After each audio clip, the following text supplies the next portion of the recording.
Hi, nana po din yung super mom. Di sa tarong mga away og mga lalaki. Di sa nato sila away yun ha. Papahuwayon sa nato sila. Kay baka batuhon ta ni kamatis. Atong istoryahan ron, kung kinsay mo to o sa Love is Blind. Kung na mo experience sa Love is Blind, pwede mag-comment sa baba. Ako, togi ko Love is Blind sa tinuod. Pila ka beses lagi ko na biktima ng Love is Blind. Kaya nga na ako mga uyab sa una pateng mauta. Kaya gaba. Sige ko ingnon sa mga tao. Huy, nga imo man nagisugot nga maot man nagbatasan, maot man naghitsura. Hindi mo na nakitaan. Igin ako makitaan day kay ambot lang.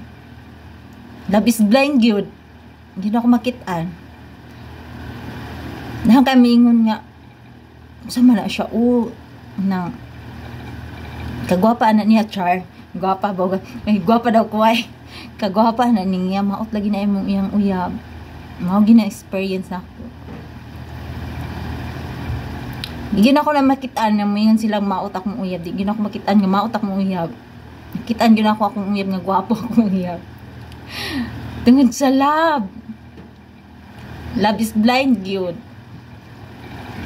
Pero pagbulag na mo og pila ka bulan pagbulag nimo. Tapos naka-move on na ka. Tapos magkita mo one day. Suddenly happen. Suddenly na kayo English po ta. Suddenly happen. Magkita mo pa.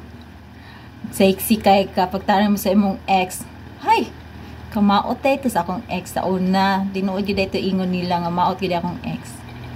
Di gani mo mahibawan day kung mahigugma ka. Ma-realize ni mo.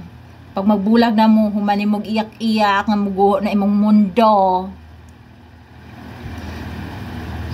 Pag move on mo, tsaka pa ni mo ma-realize, makita ni mo siya balik ni makita na yun mo iyang reality nga muka, reality nga batasan, nga di wala mo nakitaan sa una tungod sa natabunan na sa love. Nang mutugid ko sa Love is Blind. How many times na yun na happen sa ako Yung ko mo ingon nga dili tinod ang Love is Blind. Love is blind gid sa kuha. Kung kisa to na biktima sa Love is Blind, comment sa baba kay basahon nato next video. Thank you.